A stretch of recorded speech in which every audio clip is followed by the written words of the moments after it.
Começando mais um Give Talks. Agora do meu lado novamente, o Laerte Leles. Seja muito bem-vindo, Laerte. Deseja também o pessoal de casa. E aí, pessoal, tudo bem? Hoje no nosso 27º? Sétimo ou sexto programa. Eu quero aproveitar, a gente fez uma enquete e reforçar isso. A gente fez faz poucos, foi ontem, essa semana agora, esse domingo, não lembro agora. Três dias nem uma enquete para você poxa, quem que você gostaria que viesse participar aqui, né? Poxa, quem tem uma história legal para contar. Então, normalmente as pessoas que chegam até aqui através de indicações, através de convites. Então, se você souber, tem o nosso direct lá no Instagram. Sim. Acessa lá, manda lá, gente, ó, acho interessante chamar essa pessoa. Não fica com vergonha, não. Você acha que alguém merece participar, manda pra gente, a gente vai atrás, vai conhecer. Vamos convidar, e é isso aí. E hoje... Vamos com a apresentação mais de hoje. Mais um ícone no esporte, né? Que hoje é a apresentação daquelas longas que eu fico falando um tempinho, porque tem bastante título.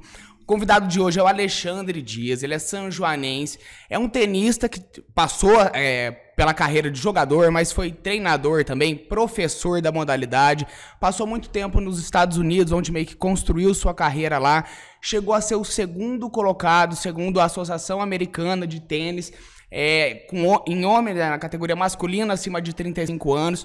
Foi a gente estava falando um pouquinho sobre isso, foi uma trajetória longa, de muita conquista e de muita coisa para chegar a isso aí. Já representou São João, São Paulo, estado de São Paulo, os Estados Unidos, lá no Alabama, trabalhou em Nova York também um tempo.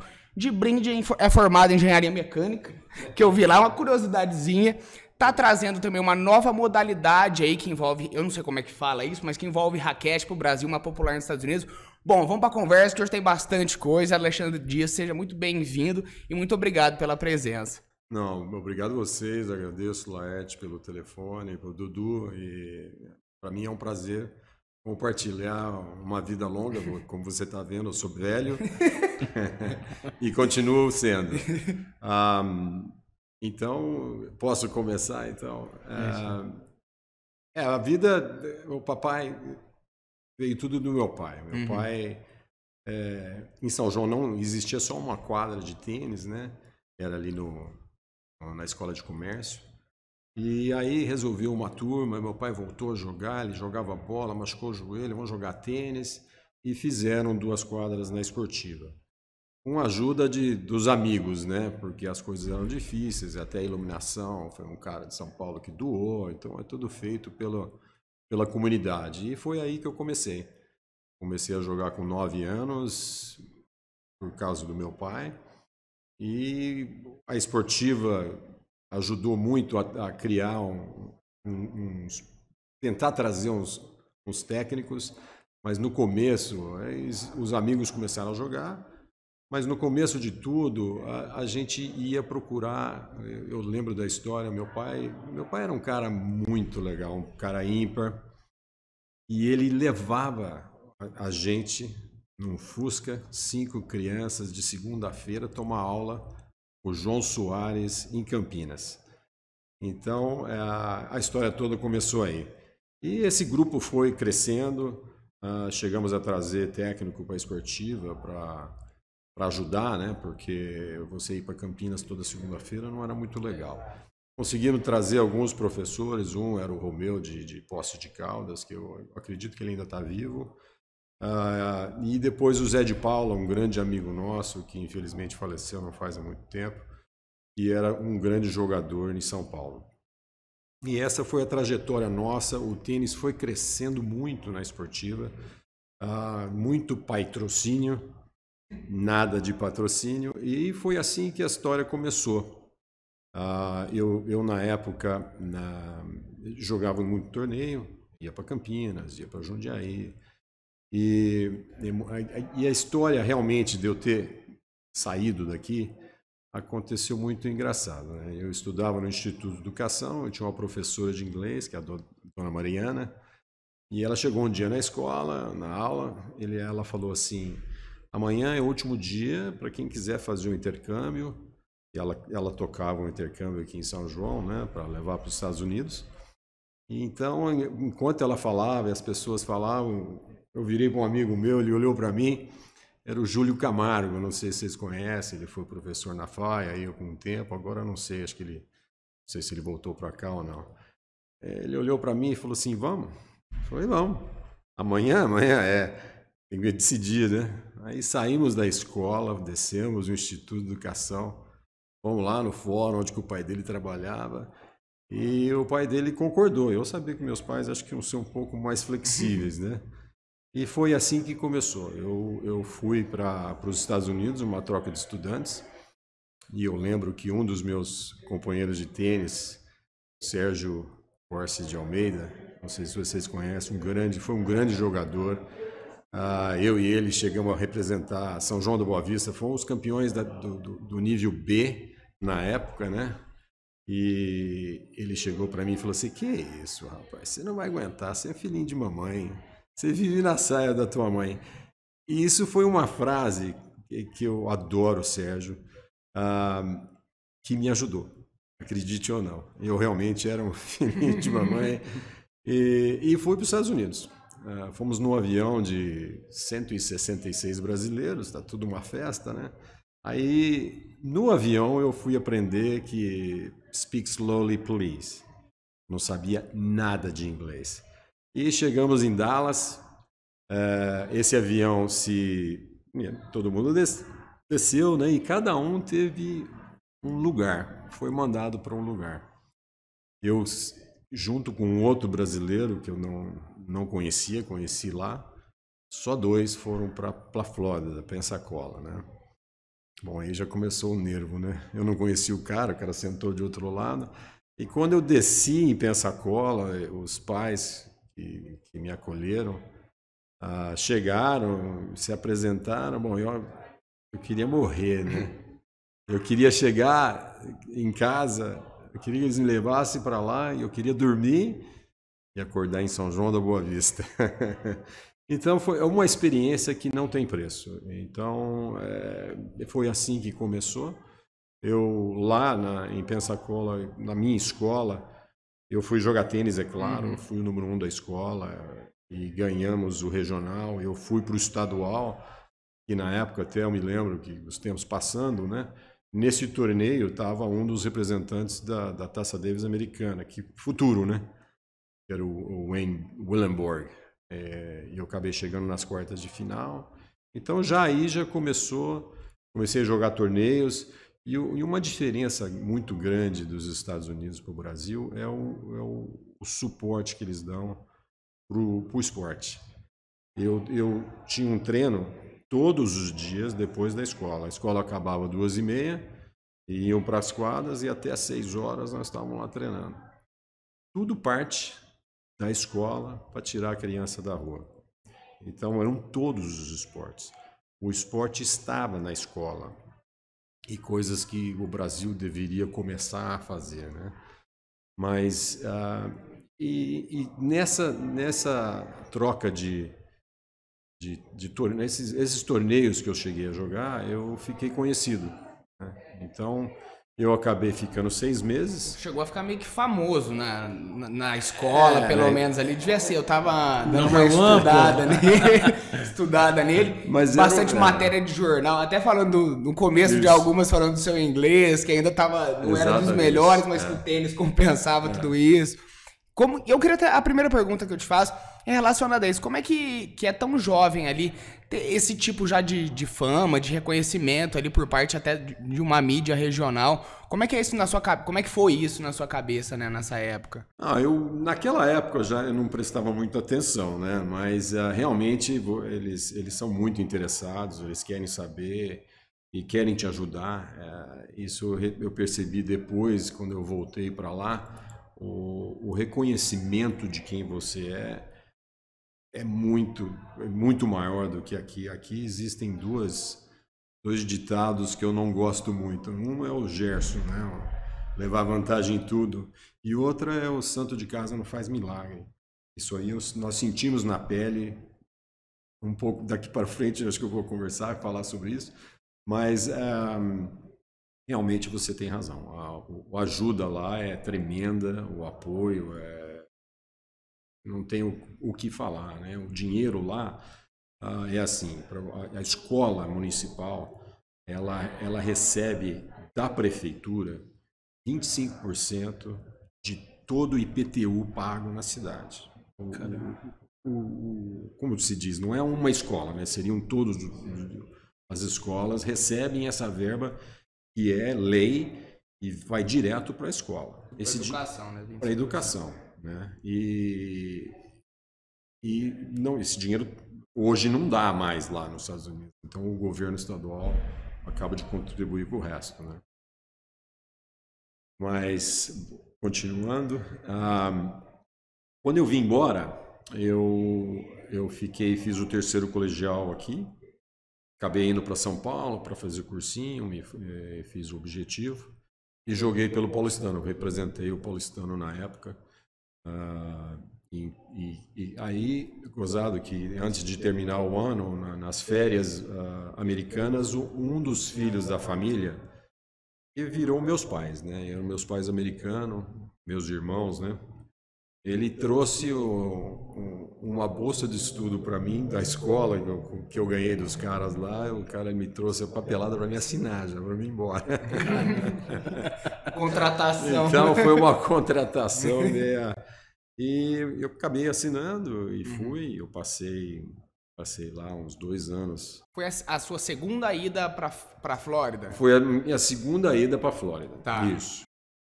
Você tinha isso nos 17 anos, para 18? Tinha 18 anos quando eu fui pela segunda vez. Primeira vez tinha 16 para 17. Fiz só 6 meses porque eu achei que não ia aguentar. E quando acabou os 6 meses eu não queria vir embora. Então eu tentei ficar, mas não teve jeito. Mas eu aconselho a qualquer pai que tiverem a condições, o Rotary, como você falou, e tem um programa muito bom de bolsas para você fazer um intercâmbio. O crescimento da criança e o conhecimento adquirido não tem preço. São famílias que acabam, depois eu descobri, que acabam ganhando do governo, né, do próprio programa. Eles ganham uma mensalidade para comida e viagem, não sei o quê. Então, mas é uma coisa que o garoto merece. Então, foi assim que eu voltei, ganhei a bolsa de estudos, fui fazer engenharia, pré-engenharia, era uma escola de 2 anos só.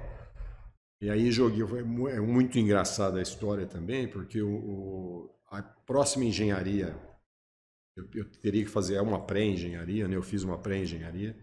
A próxima escola, que era perto dali, que era Auburn, era que todo mundo que saía da minha escola de 2 anos ia para Auburn. E muito interessante que um dos torneios, e na época foi meio profissional o torneio, aconteceu em Pensacola e o time todo de Auburn veio, menos o número 1, né? E foi me jogar o torneio, né? Então eu acabei ganhando o torneio e ganhei de 4 deles, né? Então aí foi assim que eu ganhei a bolsa de estudos para ir para Auburn também, né? E nesse interim todo, quando eu voltei, uma das coisas que eu gostaria de enfatizar aqui é que hoje existem muitos brasileiros que vão jogar tênis no exterior. E eles acabam indo para umas escolas menores, de 2ª divisão, de 3ª divisão, por não falar inglês. Por não falar inglês, por não conseguir passar em exames de escola, porque lá é diferente. Você pode, o esporte te dá uma abertura maior se você tiver uma nota do 3º colegial. Existe uma prova que eles fazem lá. Se você tiver uma nota boa, quer dizer, não precisa ser a nota que você entraria se você não tivesse o esporte. O esporte te dá uma mão para você entrar. Mas o brasileiro, na maioria, eu não estou denigrindo ninguém, mas não pode falar denigrindo, que não consegue, porque ele não tem. E o inglês ele é muito importante.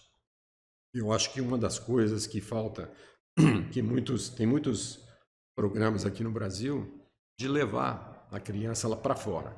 Até tem um dos cursos não, uma firma que se chama Daqui para Fora. E eles mandam as pessoas para lá. Mas existe essa barreira. A pessoa tem que falar inglês e também tem que ter uma nota, né? E a criança aqui, quando joga tênis, você pergunta para ela, quando tem 16, o que você vai fazer, né? Eu vou ser profissional. Eu vou ser profissional.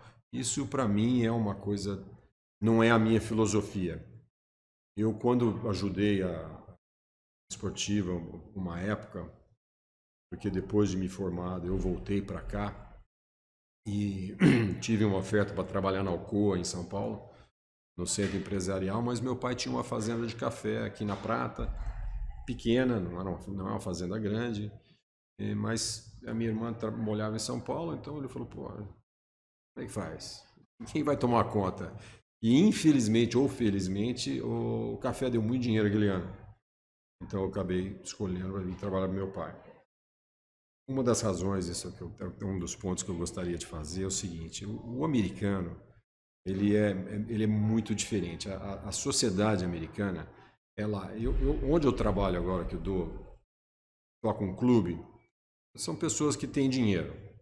O meu clube não é muito dinheiro, mas é um povo que tem dinheiro, né? Tem capacidade. E os filhos, quando chega a partir dos 14 anos que pode trabalhar, cara, chove de gente pedindo para mim, você não me arruma o meu filho trabalhar no verão?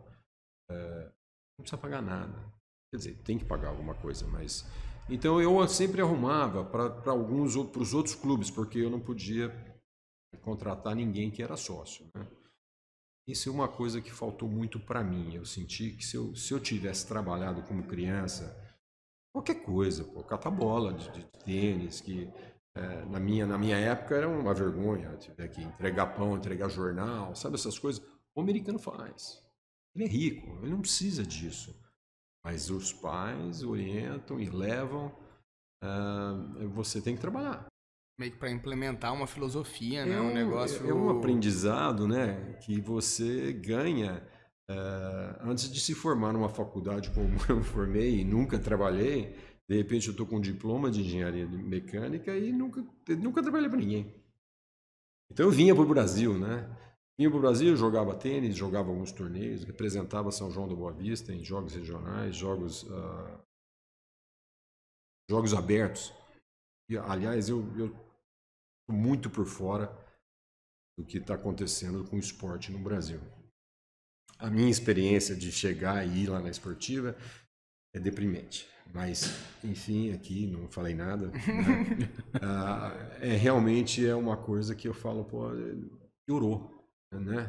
Na minha época era muito difícil. Eu tenho uma história que, quando me formei, voltei a trabalhar com o papai, eu engordei bastante, parei um pouquinho de jogar, mas depois aí voltei, comecei a ajudar os garotos que estavam lá. Até levei para os Estados Unidos um dos meus amigos que eu jogava, montaram uma academia em Atlanta e muitos deles foram. Nós fizemos uma viagem, os caras ficaram lá.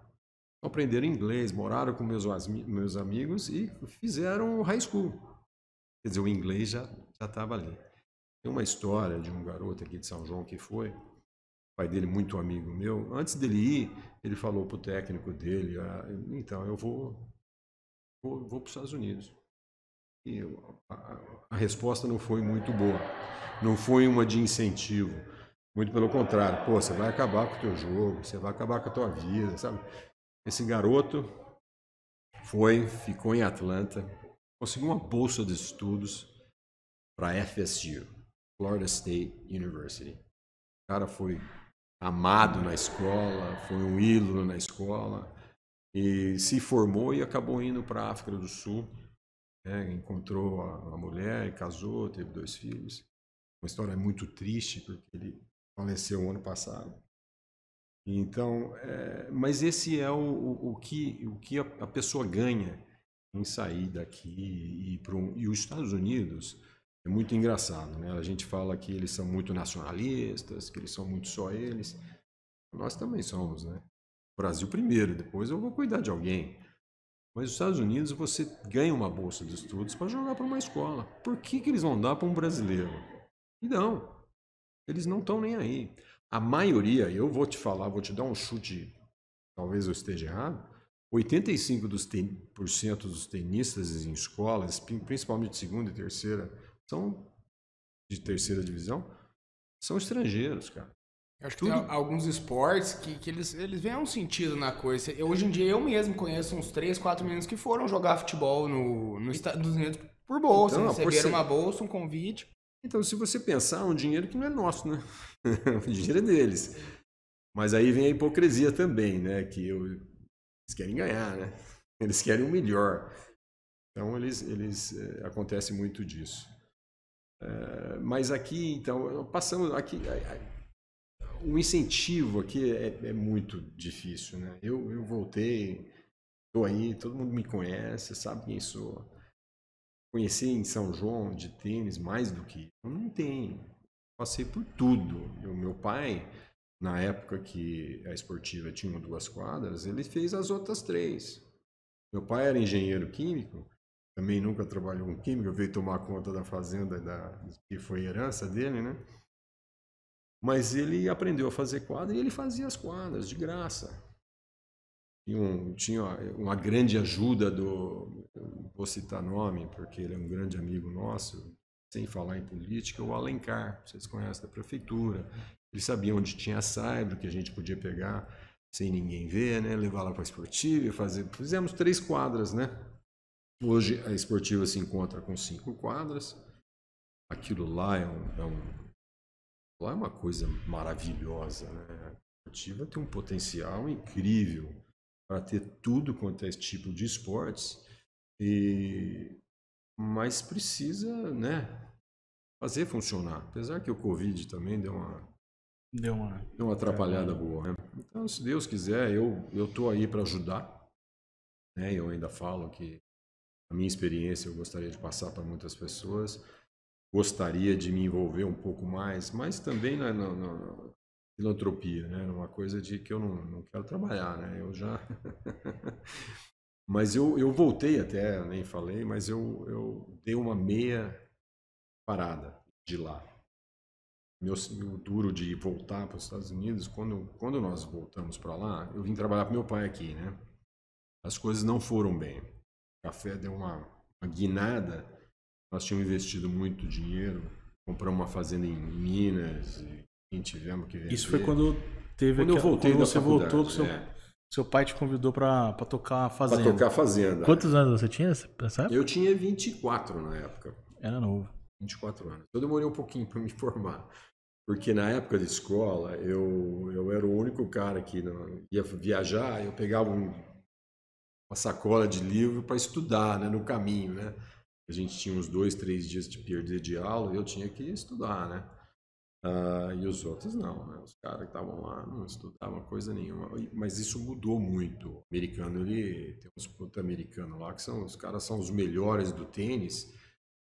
Pô, são os melhores da escola. Então, mudou muito isso. Eu já ouvi falar que antigamente tinha...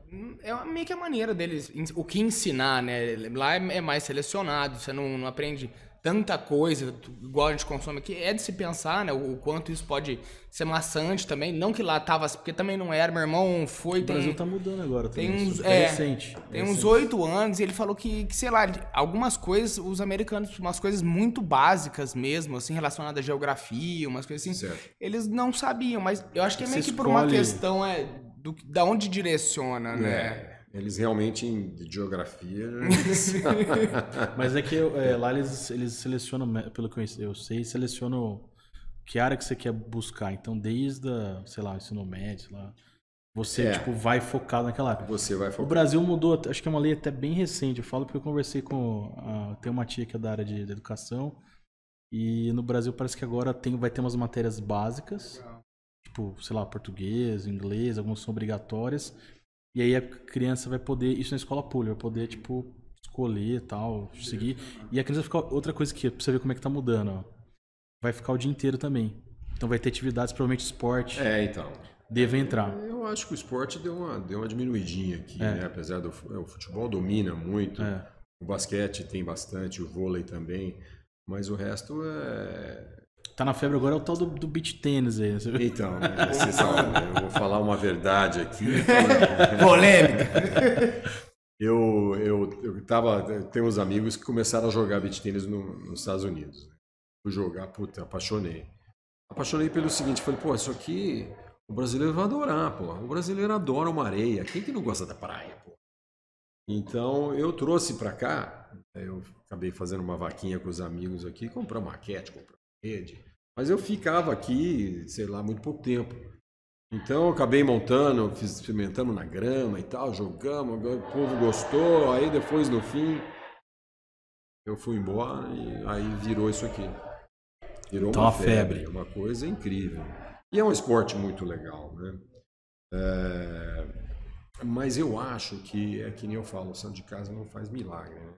São João da Boa Vista, no departamento de tênis, a esportiva, foi um dos maiores centros de tênis do Brasil, cara. Nós chegamos a ter, depois que eu vim e voltei, tinha os professores excelentes. Nós tivemos 7 campeões brasileiros. Caramba. Mas 7 campeões brasileiros, começando dos 4 anos de idade. Não é aqueles 7 campeões brasileiros que você fala, ó, você tá jogando bem, cara, vem cá, você tem 17, vem jogar comigo, vem treinar comigo e o cara ganha um torneio, entendeu? Não, veio de São João. Veio de São João da Boa Vista. E como eu digo que santo de casa não faz milagre, eu tenho esses 7 campeões brasileiros que nós temos, tem um nome, é o nome de um professor. E um dia chegou para mim, aliás, ele era um dos garotos que começaram em São João, né? É de São João. Ele teve uma oportunidade que nós conseguimos arrumar através de um australiano que casou com uma são joanense, eu não sei se você conhece, o Peter Macmillan. Estão querendo trazer o filho dele. Quem? O Glenn? O Power Ranger brasileiro. O Power Ranger amarelo. Eu ficava vendo o Power Ranger, falei, cadê ele? Então tem que chamar. Já acho que ele tá. Se a gente chegou a comentar da ideia. E é uma história muito bonita, né? Uma história que envolve o Roto, né? Parece que ele é do Rotariano lá, né? O Peter. Aí ele veio através do Roto, acho que um programa de intercâmbio para empresários, foi um negócio assim, era uma coisa diferente. Esse detalhe eu não sei, mas... E aí ele conheceu, acho que a esposa aqui no Brasil. A Heloísa, a Elo. Então, e você fala com ele, você não fala, esse cara não é australiano, pô. O português dele é maravilhoso, né? Legal. Passa reto. Mas o Marcelo Graça, eu vou citar o nome, e nós conseguimos ele ir junto com o Peter arrumou para ele lá, ele passou. É um intercâmbio que é necessário para você abrir uma porta em outra parte do mundo, né? Ele foi, aprendeu inglês, jogou lá, aí voltou para cá.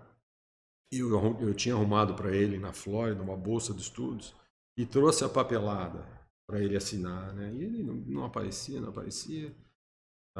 Aí um dia ele bateu na porta. Eu, na época, eu ajudava no tênis. Eu vou te contar o que é o meu ajudar, para ver que política é o fim do mundo. Mas, enfim. Ele chegou em casa e falou, ô Marcelo, então você veio aí para assinar? Falou, olha, eu não vou mais, eu vou me casar e vim te pedir um emprego na Esportiva. Como professor, falou, porra, claro, nós vamos te colocar lá. E por que eu falei claro? Porque quando eu fui ajudar, estava ajudando, teve eleição de conselho lá, o presidente, que aliás era bem parente nosso, entrou o presidente, acabou a eleição, acabou a votação lá, eu estava chegando na Esportiva, no tênis, ele vem, é o presidente, vem, para o carro, abre a porta, fala, você vai ser meu diretor de tênis, monta no carro e vai embora. 2 dias depois veio um outro, ele elegeu outro para entrar no meu lugar. Eu falei, não tem importância, eu vou continuar ajudando. Mas eu sabia que eu tinha uma porta aberta. E colocamos o Marcelo. Trabalhou em São João, fez um trabalho maravilhoso. Meus filhos tomaram aula com ele. Fez 7 campeões. Deixaram esse cara embora, cara.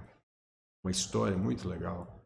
Ele tinha um cara que vinha de Guaxupé treinar com ele.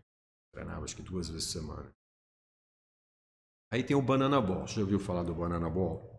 Banana Ball é um torneio de infanto juvenil e acontece no Pinheiros, no clube de regatas Pinheiros. Né? E é o 4º maior torneio do mundo, cara. É uma coisa tremenda.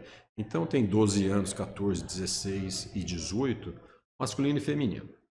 Então joga, todo quem se inscreve, vamos lá, joga. Teve um brasileiro que ganhou, aos 14 anos.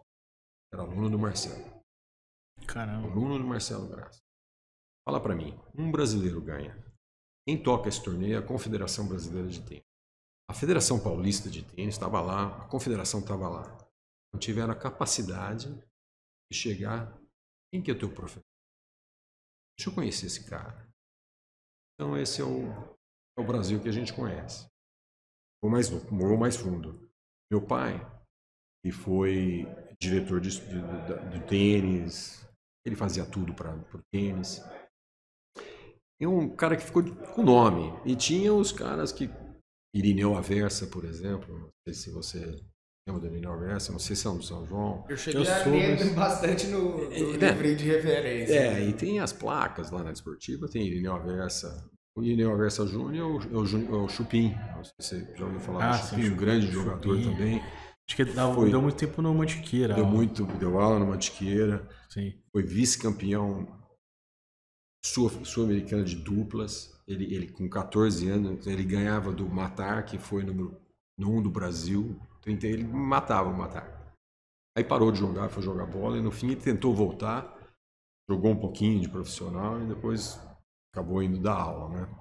Mas, então o Irineu formou vários, inclusive o Marcelo, na época do Marcelo. Porque eu ajudava também, mas eu caía fora, né? E o meu pai, o Irineu um dia chegou pro meu pai e falou: escuta, você não entra para presidente do clube? Pai, louco, pô. Quero trabalho. Ele falou: não, nós vamos falar com todos os conselheiros. Todos os conselheiros. Todos os conselheiros eles foram falar. No conselho tinha 3 tenistas. 50 conselheiros. Sabe quantos votos meu pai teve? Todos falaram que iam votar para ele. Então, esse é um problema brasileiro. Que vai do governo, né, federal, governo estadual, prefeitura, um clube. É tudo político. Eu tenho até uma dúvida. Eu cheguei a ler em uma das matérias que a gente estava falando que fizeram sobre o Alex. Alex, eles falavam Alex lá fora, né? Eu chegava tinha a ler, 2 nomes. sobre o Alexandre. Que era sobre, às vezes, a dificuldade que o tenista jovem tem de seguir uma carreira, porque parece que, pelo que eu entendi, é um mercado meio fechado, não é um mercado... Não sei, posso estar falando besteira, eu meio que queria entender como que é o mercado hoje do tênis para os jovens que estão começando. A gente estava falando dos esportes que são mais conhecidos como futebol, como basquete, a gente sabe que tem algumas dificuldades também. Eu queria saber quais são as dificuldades que um tenista jovem encontra no Brasil assim, para se tornar um profissional ou pelo menos seguir na área. Assim. A minha filosofia de um garoto é você primeiro tirar ele da rua. Certo, você põe um esporte, o garoto está fora da rua, você vai fazer 1 em 1 milhão vai virar um profissional. Mas a criança acredita que ele vai ser um profissional. Então, as dificuldades que eu vejo é o seguinte, porque aqui no Brasil você não tem uma faculdade que você vai jogar para uma faculdade, você não tem bolsa de estudos para jogar tênis em nenhuma faculdade aqui. E poderia, porque tem muita gente que fica melhor depois, né? Mas o mais importante é uma escolinha em qualquer clube. Esse é o começo de tudo, né? As dificuldades são o patrocínio que você tem que ter, para ir jogar torneios. O que a gente fez por alguns anos na Esportiva que deu certo, nós saímos, eu e esse pai desse garoto que foi para a FSU, e eu e ele íamos nas firmas pedir, eu falava: você não coloca, nós colocamos uma placa, era de metal, né? Aquelas placas bonitas. E a gente cobrava uma mensalidade da Esportiva para levar essa garotada para ir jogar um torneio. Ia de carro, ia de ônibus, ia de qualquer maneira, porque tem o custo, né? O professor, por exemplo, ele recebe alguma coisa do clube, mas ele não tem o dinheiro para ir levar essa garotada. Então é uma coisa que podia se montar uma estrutura melhor. Quando o garoto é muito bom, ele consegue ir em alguns outros centros, ou em próprio São João mesmo, o cara que ganhou, o Kaique, não sei se vocês ouviram falar, acho que é o melhor jogador de São João hoje, acabou de fazer 17 anos. Ele, com 16 anos, ele foi campeão brasileiro, né, no final do ano. Então, a moçada que conhece, dá uma mão, né? Mas dá uma mão que não é o suficiente. Esse cara, para ser um profissional, ele vai gastar muito dinheiro. Então, tem que ter um patrocínio, tem um jeito. Ele não tem dinheiro para isso. E eu, gozada, joguei com ele semana passada e conversei com ele e falei, e o que você quer ser? O que você vai fazer? Você tem 17 anos. Quero ser profissional. Eu falei, mas alguém já, porque ele foi jogar torneios, alguém já chegou em você? Pô, vem treinar aqui em Ribeirão Preto, vem treinar aqui, porque tem vários centros muito bons, né?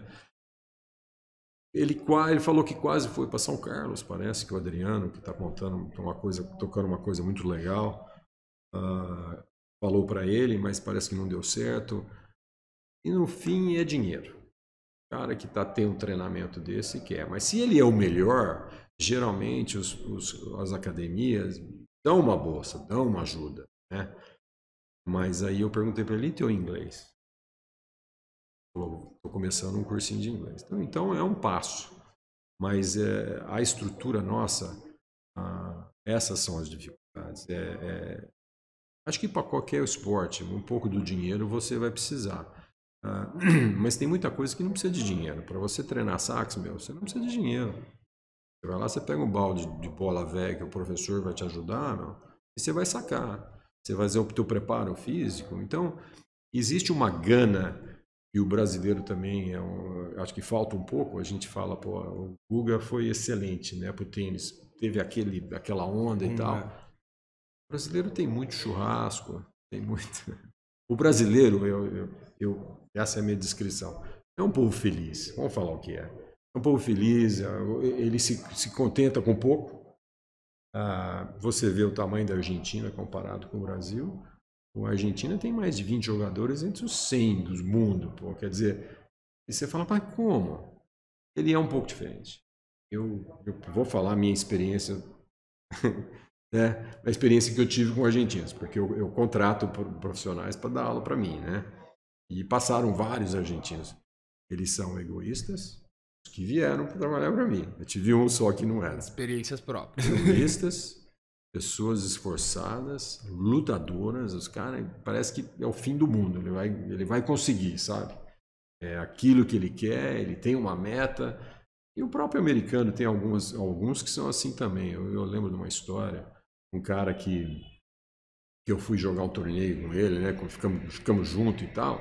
Cara, o cara tinha uma caderneta, ele tinha um cronograma de que número ele ia chegar do mundo, cara. Falou, daqui uns não sei quantos anos eu vou estar entre os 20 do mundo. Então, o cara, e todo dia ele tem uma tarefa a cumprir, né? Então, é uma coisa um pouco diferente no brasileiro. Acho que com 17 anos já era para saber onde que vai, né? E como vai, né? Pô, vamos estudar inglês, né? Eu acho isso. Eu acho que a criança, você tirou ele da rua, o garoto tá jogando bem, vai jogar os torneios. Ser profissional é dificílimo, mas vamos tirar pelo menos uns estudos, né? Você tem essa capacidade de ir para os Estados Unidos que te dá uma bolsa. Depende só de você. É só você querer. É só jogar bem, é só treinar bastante, aprender o inglês. E aí a porta que abre é uma coisa incrível. Eu ainda falo que esses intercâmbios que existem é uma coisa que não tem preço. Sensacional. Eu queria falar, eu vi você comentando sobre esses meninos daqui de São João que foram campeões, e uma coisa em comum entre eles é que eles começaram muito cedo. Você falou que alguns começaram com 4 anos, e o que eu percebi, é um palpite de leigo também, você me corrija se eu estiver errado, é que no tênis, a partir de uns 13, 14 anos, a coisa começa a ficar muito séria, parece assim, sabe? Acho que é até diferente do que é o futebol. Por exemplo, eu jogava futebol, até competia, óbvio que de escolinha, mas era uma coisa que era, a maioria ali levava como, tudo bem, acho que pode ser em outros casos, possam levar de outras maneiras, mas levava como uma brincadeira. E pelo que eu vi... Divertido. O tênis é um negócio que é treino, sabe? Desde pequena, uma coisa... Eu queria que você falasse sobre isso no tênis, o quanto essa profissionalização, ela acaba chegando... Não a profissionalização de se tornar um profissional, mas de agir, né? Como um profissional, treinar, se ter uma coisa regrada. Como isso funciona no tênis? E pra você, qual foi o momento que você falou, não, isso aqui é o que eu vou fazer mesmo, já não é mais uma brincadeira? Eu imagino que tenha sido cedo. Quando que foi? Você lembra disso?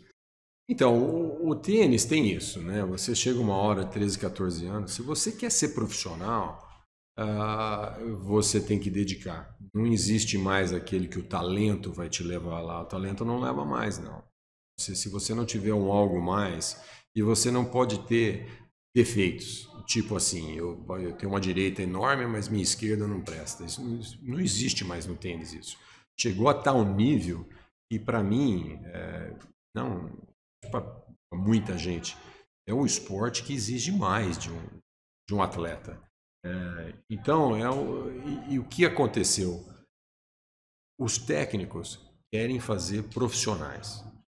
Então, eles chegam lá nos Estados Unidos está acontecendo muito isso. Você quer ser profissional? Quero. Então, você para de estudar. Você vai estudar em casa. É a escola em casa, né? Então, eles não param de estudar, eles vão... Pô, não é fácil, não é uma coisa muito fácil, né? Mas tem muita gente virando para isso. Aliás, com toda essa política de máscara, sem máscara, né? Muitos pais tiraram da escola, você vai estudar em casa. Eu vou te ensinar, porque a mãe não trabalha, então ele tem essa facilidade também. Mas realmente você tem razão. E até... Hoje já não é tanto quanto foi alguns anos atrás, em que muitas das crianças que chegaram a jogar profissional até pararam de jogar de tanto que eles eram forçados a jogar, né? Mas esse mito não existe mais, viu? Isso é uma coisa que diminuiu muito. Então, as coisas mudou. Eu queria saber continuando a tua história ali, você falou que você voltou pro Brasil, então, para ajudar ali por volta de uns 24 anos, né? Isso. E aí você foi tocar ali a fazenda. E o esporte, então, ficou um pouco de lado nesse momento. Ficou de lado esse momento. Então, o que aconteceu? Meu pai, vamos trabalhar. E é uma fazenda que é montanha. Águas da Prata, se você for ver, tem um vale, só para você se posicionar. O bosque era da fazenda. Ah, legal. Então, aquela montanha de trás, aquele vale que você está, é a fazenda. Então, é uma coisa que a gente fazia porque o café de montanha, realmente, né, antigamente, era a melhor terra que existia e é a melhor bebida, né? Não sei se você gosta de café, mas a bebida de um café produzido na montanha é excelente. Só que aí foi acompanhando o que acontece naturalmente no mundo, né? A mão de obra ficou uma coisa absurda. Eu não tinha nem trator na fazenda, é tudo na mão. Apanhar o café numa montanha, o cara parece um alpinista, né? O cara põe uma escada de 12 degraus, aí ele olha lá para baixo, se essa escada cair.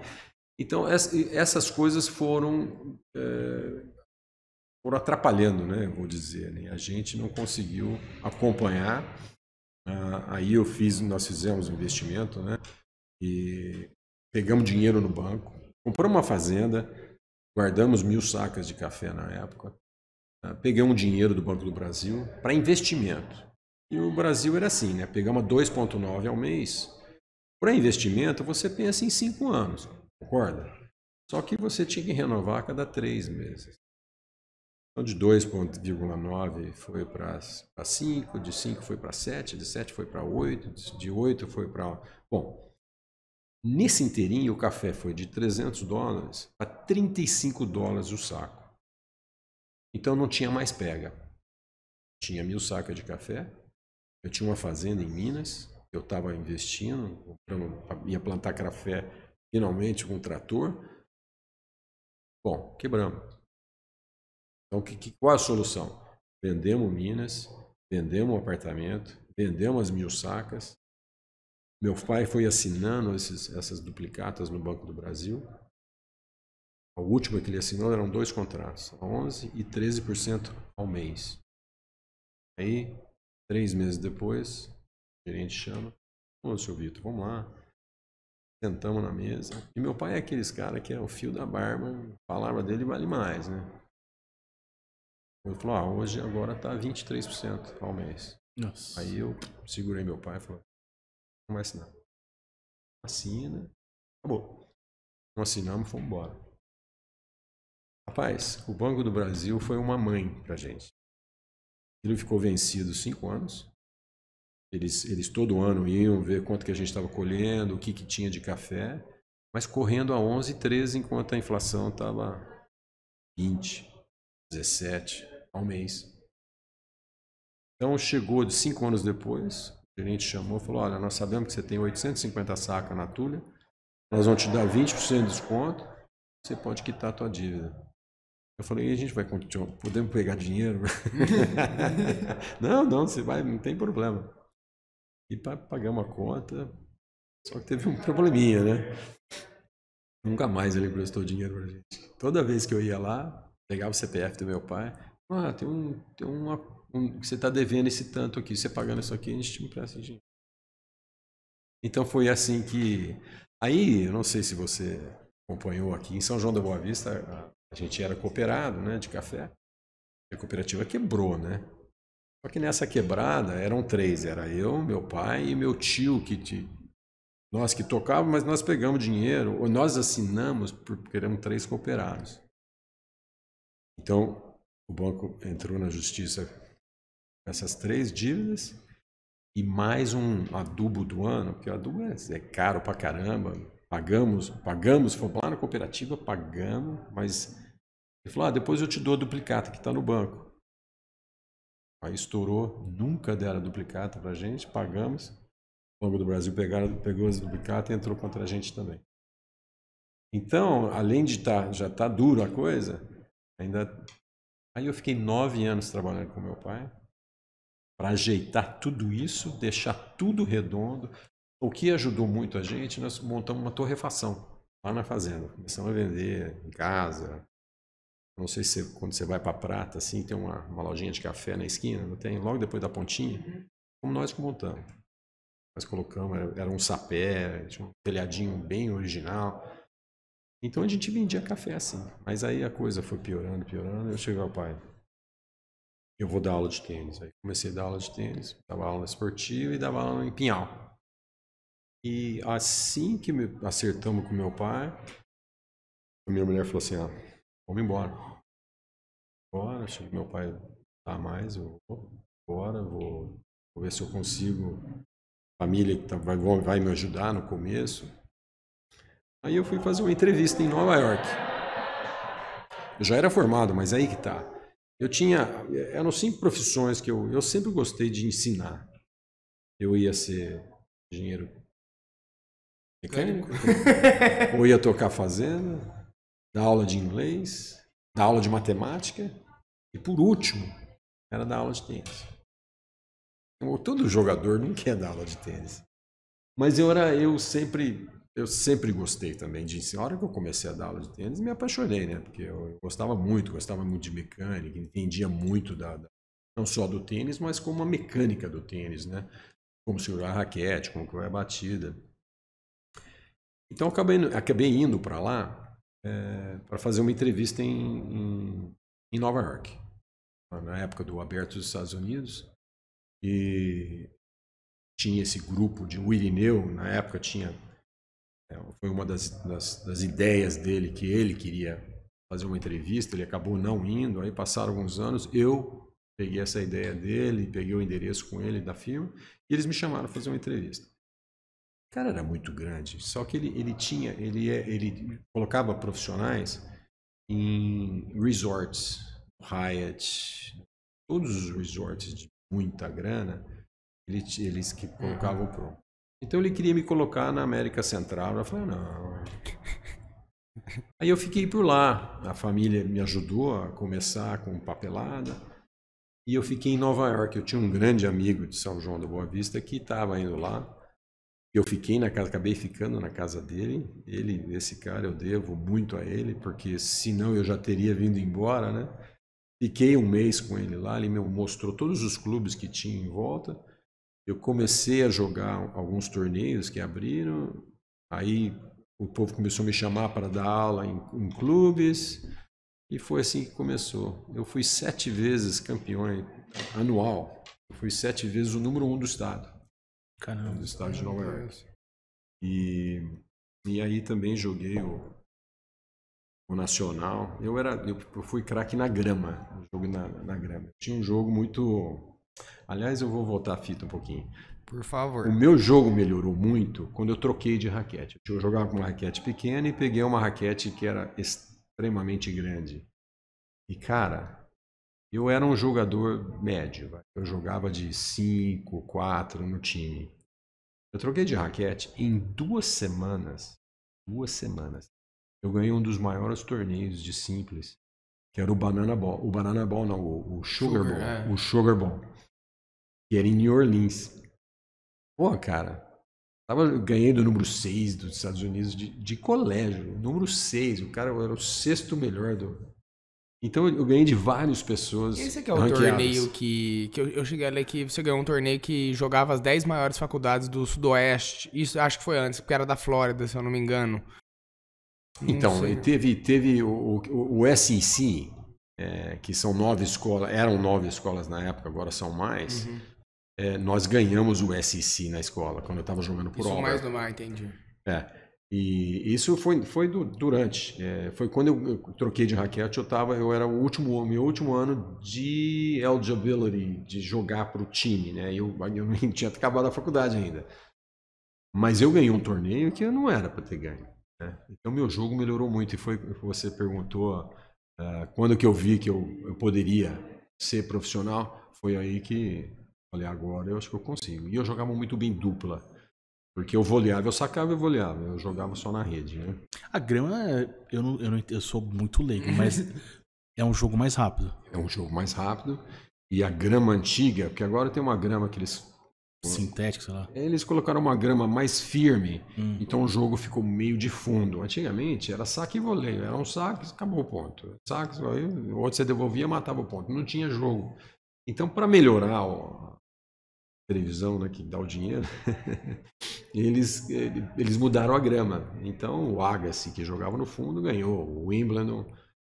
Mas a época que eu jogava, a bola não pingava quase. Pinga isso aqui. Então eu bati uma bola e subia para a rede. Né? Então eu ganhei um nacional. Aí, para mim ser ranqueado, eu tinha que jogar 2 nacionais. Aí no final do ano eu fui para Scottsdale, lá no Arizona, jogar um torneio nacional. Cara, o ar era tão rarefeito que o primeiro jogo que eu joguei, eu não colocava a bola na quadra, eu batia a bola e ia embora. Falei, nossa senhora do Aparecido, e agora? O cara fez match point, cara. No meu primeira rodada, eu fui até lá pra chegar aqui, perdi o primeiro jogo. Acabei ganhando o jogo, ganhei o torneio e não perdi um jogo aquele ano. De todos os torneios, eu não perdi um jogo. Fui ranqueado número 2 nos Estados Unidos, sem perder um jogo. Sendo que eu nunca joguei com o número 1. Para o pessoal entender, esse ranking quem faz é a Associação Americana de Exatamente, Tênis, correto? A USTA, United States Tennis Association. Então, isso são todos por idades, né? Eu fui campeão, eu tinha 42 anos, de uma categoria de 35. Todo mundo que fazia 35 estava jogando. Tinha muito ex-jogadores jogando, né? Então eu fui convocado para representar os Estados Unidos na Austrália, dos 35 anos acima. Caramba. Aí eu falei, porra, claro que eu vou. Só que eu tenho green card. Aí o cara, peraí, deixa eu consultar. E tava em cima da hora. Cara, ele ligou para mim e falou, cara, precisa de 3 meses de antecedência para eles fazerem a aprovação. Não fui para a Austrália. Uma das mágoas que eu tive, mas enfim. Mas você foi convocado, poxa, ser representado nos Estados Unidos. Representar os Estados Unidos. Ia jogar na grama lá, hein? Uma coisa que eu vi também, que eu acho que você tava meio que numa pré-lista também, foram os Jogos Pan-Americanos. Então, essa é uma história legal também. Foi nos 2 primeiros anos foi nos 2 primeiros anos de engenharia que eu fiz. E aí saiu um artigo no jornal aqui no Brasil E o Brasil ia ter um qualify dos Pan-Americanos, mas que infelizmente, aí eu acho que uns 4 nomes. Era o Pardal, não sei se você lembra do Pardal, jogava, foi técnico, jogou a Taça Davis, o Ricardo Ascioli. E o Salib Neto estava lá. Eles não iam poder vir por causa da escola. Alexandre Dias não vai poder vir porque ele está por causa da escola. Aí minha irmã falou, não, peraí, minha escola acabava antes. Então minha escola acabava antes, a minha irmã ligou para a Federação Paulista, para a Confederação. Pô, meu filho, meu irmão vem antes. Aí os caras me pagaram a passagem de ida e volta. Teve o qualify do Pan-Americano em Rio de Janeiro. Aí perdi do Ivan Clay, que era um dos jogadores. Não qualifiquei para jogar o Pan-Americano, mas quase. Cheguei na última rodada. Não, mas mais para ter uma ideia tipo, das proporções que... Alexandre, só toma cuidado com o microfone, é que eu tenho a mesma mania que o seu. Eu vou falando, eu vou indo aí. Tá perdendo o som. É que o pessoal não viu, mas ele mandou uma foto de uma parede. Ele tem uma parede enorme assim. Troféu medalha. Uma matéria... Isso é uma conquista de umas 10 pessoas, mas só ele. Que eu tava lendo em 81, perdão ali. Não, pode falar. Em 81, que na matéria já tava escrito 30 títulos, isso nos Estados Unidos, 30 títulos, 4 diplomas, aí no Brasil 27, não sei quantas medalhas. Aí eu queria até falar de uma medalha de ouro que você ganhou, se eu não me engano, que depois você chegou a ganhar um diploma de honra ao mérito pelo consulado espanhol. Que isso. Queria que você falasse também dessa situação. Eu tô tentando lembrar o nome. Olimpíadas. Como é que era o nome? Imigrantes, não é? Os imigrantes, isso. E como eu era descendente de espanhol, não sei nem como é que minha mãe arrumou isso, mas eles aceitaram. Aí nós fomos jogar e ganhamos. Acho que foi em São Paulo. Mas todos os jogadores da época jogaram, né? Então foi muito bacana. Ganhar uma medalha de ouro, um diploma. Então tem isso, não é? Você me lembrou de uma coisa.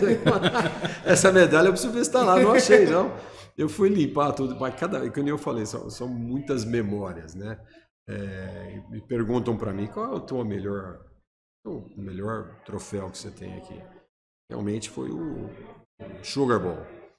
E depois que eu ganhei o Sugar Bowl, eu estava em New Orleans, eles me convidaram, era um torneio só de convidados, para jogar lá em New Orleans mesmo, na semana seguinte, até fiquei em New Orleans, para jogar um torneio de convidados. Cara, eu ganhei mais 3 jogos e cheguei na semifinal do torneio. Aí tava o número 1 dos Estados Unidos, o número 2 dos Estados Unidos, o número 3, e eu perdi do número 3 na semifinal. Mas eu ganhei de caras que eu joguei muito. Aí a hora que eu perdi desse cara, eu perdi feio. E eu tinha ganho dele na dupla. Falei, puta, será que eu vou saber ser jogador mesmo? Aí que também começou a cair a ficha, né? Eu era o número 1 de Auburn. Aí chegou em janeiro, eles trouxeram 3 sul-africanos. Os caras jogavam muito. Então eu acabei jogando, eu fiz um challenge contra um deles e perdi dele. E ele perdeu do outro, né?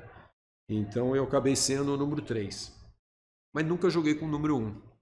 Mas esse número jogava muito. Esse cara, quando a gente jogou, nós ganhamos a região. Eu não sei se você já ouviu falar do Paul Anacone. O Paul Anacone foi técnico do Sampras. Do Sampras, ele foi técnico do Federer por muitos anos, um meio carequinha. E até fiquei muito amigo dele. E ele ganhava desse cara, o número 1 nosso. O cara chegou a ser 7 do mundo, pô.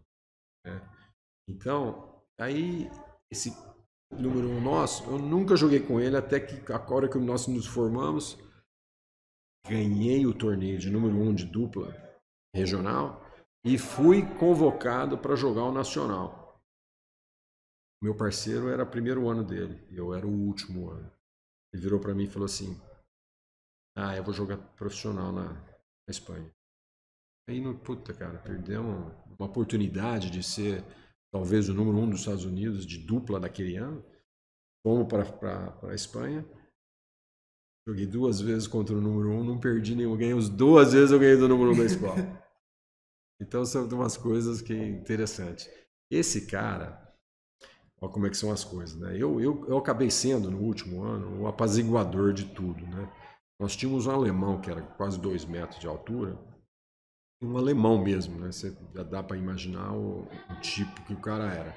E o número 1 nosso era um sul-africano, baixinho, ele era judeu.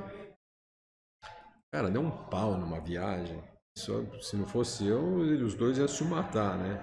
E tudo na época do... né? Não sei por que vai aparecer, porque eu como brasileiro, não, pô, pra mim, quem que é judeu? Eu quando eu fui pra lá, eu falei, pô, quem que é judeu? Eu falei, nem sei quem que é judeu, só conheço todo mundo pelo primeiro nome. O Brasil hoje mudou, não?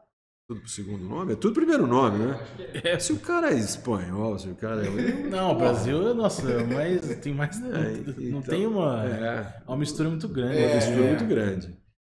Então eu acabei sendo o capitão do time.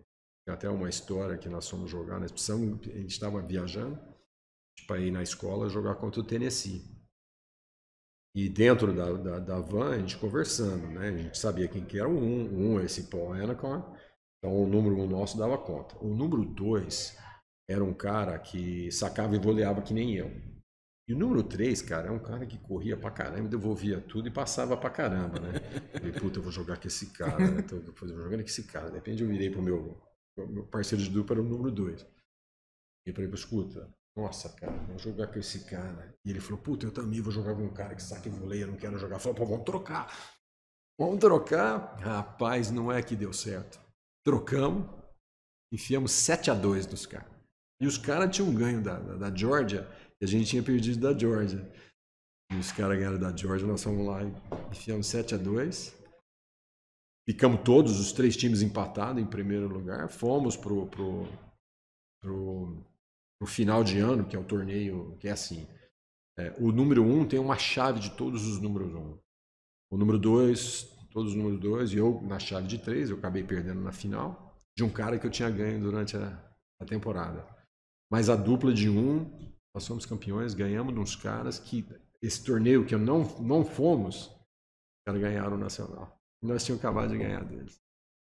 Eu tenho uma curiosidade em relação às modalidades mesmo. Eu queria saber, as principais diferenças, não... tem as diferenças óbvias ali, mas que é jogar em dupla e que é jogar sozinho, assim. E como que você constitui uma boa equipe no tênis? Tem que ser 2 pessoas muito boas, tem que ser 2 pessoas que se completam? Como que funciona para montar isso? Para formar uma parceria de dupla, né? A dupla tem 2 coisas. Você tem que sacar bem, mas também devolver bem, porque senão, né, a combinação dos 2 seria excelente. Então eu, por exemplo, eu sacava bem e voleava muito bem. E o meu parceiro devolvia que ele não errava uma bola, uma devolução. Então são as as coisas que combinamos, né? Eu acabei jogando do lado direito, porque os pontos importantes eram do lado esquerdo. Então ele não errava uma devolução e foi assim que deu a combinação, né? Mas existem várias coisas. Você viu que, não sei se você lembra, uma dupla acho que do Chile que ganhou a medalha de ouro Recentemente? Faz uns, sei lá, 2 Olimpíadas para trás. É porque eu lembro. Eles ganharam a Olimpíada jogando no fundo, de dupla, que é uma coisa que era era difícil, né? Mas mudou, as coisas mudaram bastante, né? E você tinha uma preferência ou não jogar simples? Eu sempre achei que eu era melhor em dupla, mas os torneios que eu ganhei foi tudo de simples. Quer dizer, eu falo, pô, será que... Eu tenho o troféu de nacional, ele é uma caixinha, né, com vidrinho, com o símbolo da federação nacional e uma bolinha, uma bolinha dentro. Essa bolinha ou é de ouro, ou é de prata, ou é de bronze. Eu tenho 7 caixinhas. Eu tenho só uma de ouro. Eu não ganhei de dupla, mas tenho 2. 2 de prata, 2 de bronze. Mas, no fim, foi simples que eu ganhei, né? De ouro. E uma das coisas, um dos troféus também troféus, né? Meu português, vou te contar uma coisa. Às vezes eu me perco. Uma das coisas que marcou bastante também é uma fitinha que eu ganhei. quando eu estava no high school nos Estados Unidos. Eu fui campeão regional, eles me deram uma fitinha azul. Você tem que pôr no quadro e tal. Então, até isso o americano tem, né? Uma fita, não sei nem como é que chama isso aí, não é nem uma flâmula, né? Mas é uma das coisas que eu fui limpar os troféus um dia, porque estava tudo mal organizado. Eu falei, vou organizar isso aqui. Levou só uma semana para mim. Mas era aí colar, né? Porque tem peça quebrada. Aí cada um, foi uma viagem de uma semana e não tem preço. Não teve preço. Até falei para minha esposa, a melhor coisa que eu fiz, né? Porque é uma viagem no tempo e, né? Uma coisa muito você vê ali, né, que realmente trouxe, e mesmo que não trouxesse o resultado físico ali, que é o troféu, né, mas a história, né, tudo que você passou pra... Mas eu sou igual minha mãe, eu não jogo nada fora. Mas tá certo. Tanto é que saiu um livro, né? Conta um pouquinho da história o livro lá que ele trouxe pra gente lá. A de referências? É, que ele trouxe. Qual livro? O livro que o livro meu. O das montagens. O livro de tudo que eu tô falando. O livro tem basicamente a história inteira do Alexandre. Que veio, aquilo lá foi tudo que sua mãe foi juntando ao longo da... Foi juntando e algumas coisas que eu tinha também, né? Até a capa do livro. Eu sem óculos, né? Até a minha mulher, né, fala, pô... Conheci você sem óculos, você casou, no dia seguinte você tirou a lente e começou a usar óculos. Então foi minha formatura, né? Eu recebi o diploma de engenharia. Não, e é muito legal que tem até os resultados dos torneios. De todos os torneios, muitas curiosidades, realmente. Tipo, você vê que... É uma história. Coisa pra caramba. É coisa pra caramba. Então, eu ia deixar essa pergunta mais pro final, mas aproveitando isso, eu queria já engrenar. A gente faz um intervalinho também, eu queria depois dela a gente fazer um intervalinho, mas eu queria saber se você tem noção de tudo que você conquistou, assim, sabe? Da importância que você tem, não só pro tênis de São João da Boa Vista, mas pro tênis do Brasil mesmo, assim. Tênis mesmo, no geral. Não só do Brasil, como sua carreira também, pra história do tênis americano. Você tem noção, assim, da responsabilidade de tudo que você fez, assim? Olha, é que nem eu falei, o americano ele reconhece muito o valor das pessoas. E isso eu senti, como você falou, que foi reconhecido logo no meu primeiro emprego que eu recebi. O meu currículo era muito bom e sendo jogador bom ajudou muito também. Mesmo que eles falaram que não era isso, né? Mas foi aí que eu reconheci, porque vou te contar uma historinha, como funciona um clube nos Estados Unidos. Ali é onde que eu ganho dinheiro. Eu não faço profissionais. Se sair um grande jogador, o clube que eu comecei era pequeno, eu mandava eles para os caras bons, os camps bons que tinham, que falou, porra, aqui você vai ter não só um técnico bom, você vai ter muita gente para você treinar. E eram poucos no meu clube. Então, é uma criançada que sai no verão de férias e a gente monta os grupos, né? Que lá as aulas no Brasil são quase todas particulares. Nos Estados Unidos é tudo em grupo. São um grupo de 4 crianças. Então, e de hora em hora. Então, isso aí funciona assim. E tem vários torneios. Os melhores do nosso clube jogam de 11 anos, 13 anos e 16 anos. São 3 categorias um pouco diferentes daqui. Então eu tenho que fazer 3 times masculinos, que eram 6 garotos, e 6 garotas. Mas para tentar ficar entre os 6, tem uns 15 para baixo. Então eles têm challenge, um joga contra o outro, é uma coisa legal. E tem os torneios internos. Eu tocava mais ou menos de 25 a 30 torneios num período de verão. São aí 4 meses, vai. O meu contrato era 6 meses e meio, quase 7 meses. Mas onde tem os torneios todos, aí no final de tudo isso, o garoto já vai começar a ir para a escola, tem um jantar. Tem um jantar e o garoto vai de terno, gravata, vai de short e tênis, né? Mas tá com um paletó e uma gravata.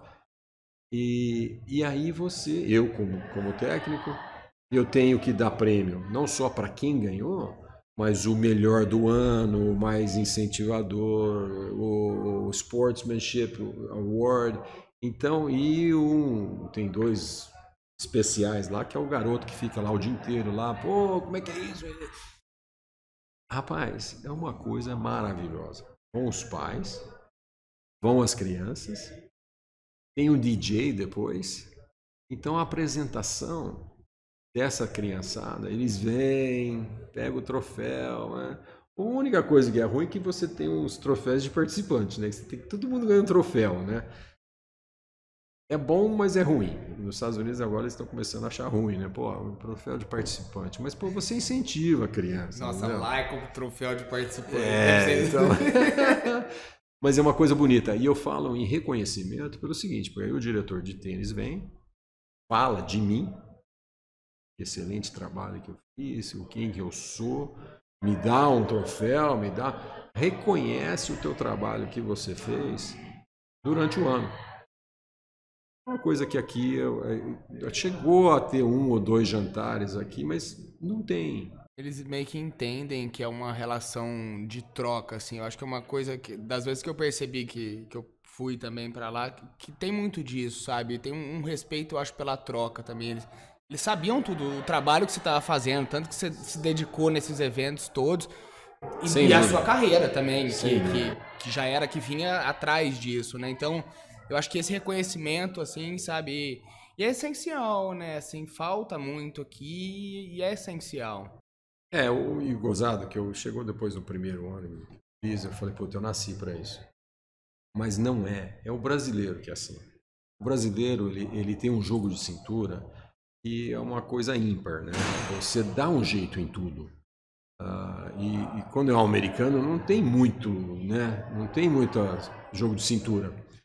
Então eu percebi que você precisa de muito jogo de cintura. Você tem cada pessoa lá que é que nem aqui, né? Não, são os coringas do clube, né? Puta, aquele cara é chato, aquela mulher pô, não me deixa em paz, entendeu? Então tem de tudo e você tem que saber controlar isso, porque o cara é sócio, pô, o cara tá pagando. Ele manda muito mais do que eu tenho que satisfazer ele, não, né? É que nem eles falam nos Estados Unidos, é assim, o cara chega no clube, ele põe o boné de sócio, meu, e aí segura, né? Ninguém segura. Então o brasileiro tem um jogo de cintura muito grande para isso. Eles gostam muito. Tem muito brasileiro lá dando aula, né? Eu só contratava brasileiro. De vez em quando caiu um argentino na mão, tinha que controlar, né? Eu tenho uma história, cara, de um argentino que a gente fazia, tem um dos eventos, chama de Pro-Am. É um profissional e um sócio do clube jogando contra um profissional. Então eu falei, pô, me arruma os teus amigos aí que estão dando aula lá. E a gente pagar, os caras pagam, né? Então ele chamou os amigos dele todos. Aí no fim, que acabou e tal, eu peguei o dinheiro, dei em cash, né? Dei em dinheiro, eu falei, tá aqui, você dá o dinheiro para ele? Dou. Cara, ele se juntou a turma dele lá, os caras pegavam o dinheiro e davam um tanto de volta para ele, cara. Olha como é que você... Olha como... Ligeiro. Eu falei, não, vai fazer o quê, né, cara? Entendi. Mas enfim, tem cada história que é impressionante. Foi uma vida legal. Eu posso falar que... vamos ver o que vai ser o futuro, né? Isso aí. Falar depois vamos fazer um intervalinho agora. A gente depois vamos falar do... Como é que chama lá? O... Pickleball. Nova modalidade. Falar uma coisa que eu esqueci de falar no comecinho do programa. O Givitalks é uma realização da produtora Jaguari, em parceria com a Renomark, com a Octa Soluções. Então, querendo conhecer um pouquinho mais das empresas, siga a gente nas redes sociais. São os próprios nomes das empresas. Vai lá, confere, vê um pouquinho do nosso trabalho. E o nosso podcast está aberto para patrocinadores. Então, caso você tenha interesse em fazer parte, entre em contato com a gente também. E a gente também produz podcast. Caso você queira montar o seu próprio podcast, a gente fornece tanto o nosso estúdio quanto a nossa produção. Só entrar e chamar a gente. Já a gente volta, rapidinho. Voltamos do nosso intervalo. O convidado de hoje é Alexandre Dias. Para nós brasileiros, para os americanos, Alex Dias, que morou muito tempo lá, fez grande parte da carreira como tenista lá, chegou a ser segundo colocado no ranking eu ia falar em inglês, não vou arriscar, pela Associação Americana de Tênis.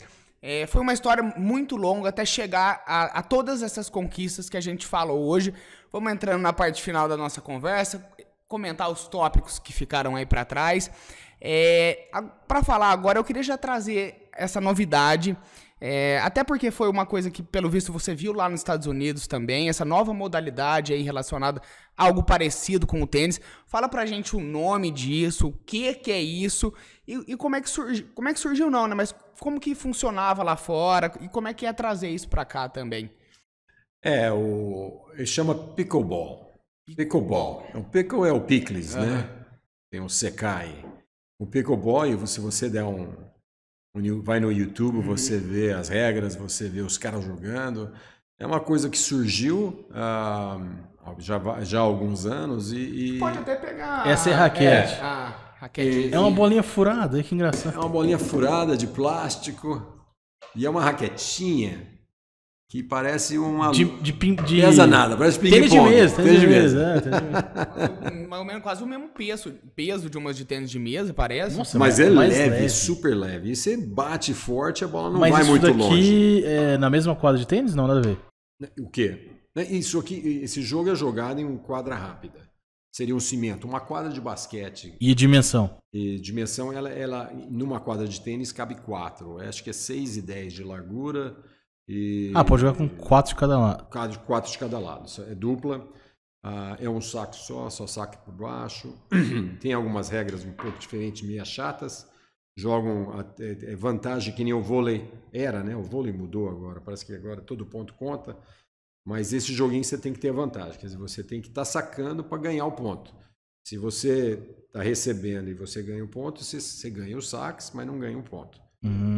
Mas é um jogo que o tênis vocês que aprenderam a jogar tênis, é muito difícil, não é um esporte fácil, é muito técnico, a mecânica tem que ser certa.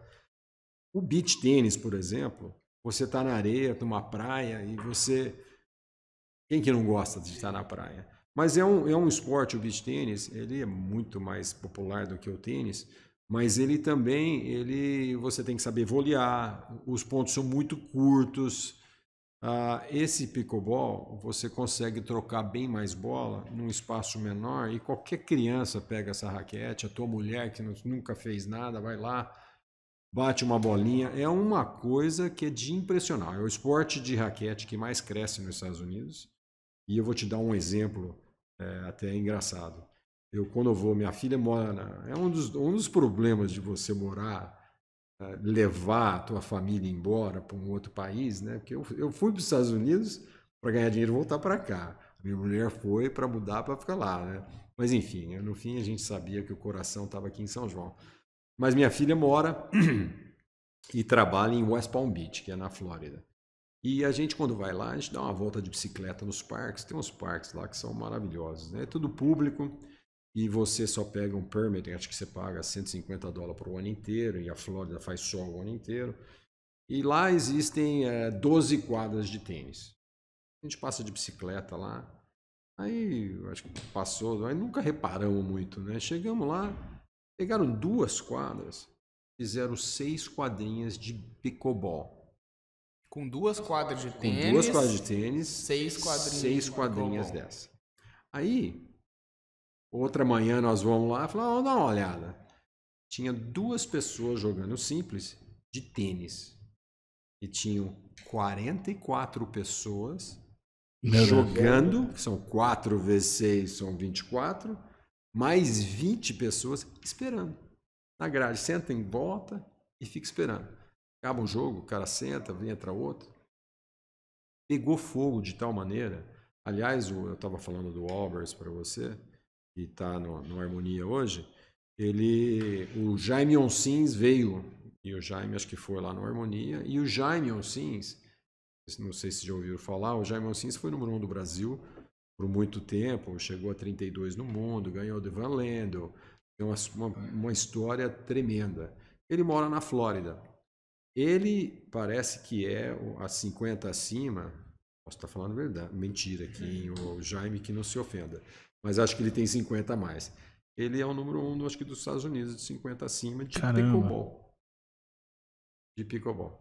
Então é uma coisa que está crescendo muito, está indo para o norte, onde que eu moro, né, em Nova York. Os pros todos de clubes estão aprendendo a jogar, porque as pessoas de Nova York, quando vão para a Flórida, jogam isso aqui. Então eles querem isso aí no clube deles. Então já chegou no Brasil ainda não tem. Então, rapaz, adivinha onde que tem? Nome meio... Foi Estados Unidos e Brasil. Onde que é? Acho que não, talvez no litoral, por ser... Governador Valadares. Então, o que tem a ver? O que tem a ver? Porque é o maior número de pessoas de Valadares estão nos Estados Unidos. Não sabia disso aí, não. Não sabia. Então, eles voltam pra cá? Eu peguei e falei assim, teve com praia lá na região, né? Eu já imaginei os cariocas. Flat. Mas então lá no governador, lá perto de BH, Valadares, né? Perto de BH. E ele tem mais gente jogando pickleball do que beach tennis. Você vê o tamanho. Acho que é uma questão de tempo. Uma coisa de tempo. Popularizado um pouco mas maior. eu não sei, eu sou muito leigo, me coisa se estiver errado. Eu acho que o pickleball é mais inclusivo. É mais inclusivo, sem porque dúvida o beach tennis... Tem tudo bem areia, irmão. mas você cansa. Não, mas a areia não dá. Eu não pratico um esporte que tem areia. Não dá. O corpo humano não foi feito pra isso. Mas a rede acho que é mais alta, né? Alguma coisa assim, não tem um... Não, o que? O beach tennis é? O beach tennis é mais difícil de jogar. É 1,70 de altura. Vamos falar assim, comparando seria mais difícil. Isso aqui é mais fácil de pegar. De você jogar, de você bater na bola. Né, do que o beach tennis. Pra entrar, pra começar. Pra começar. Você põe qualquer um pra começar. Então isso é legal. Eu acho que ele lembra um pouco, não sei se se respeita, mas o negócio de praia mesmo.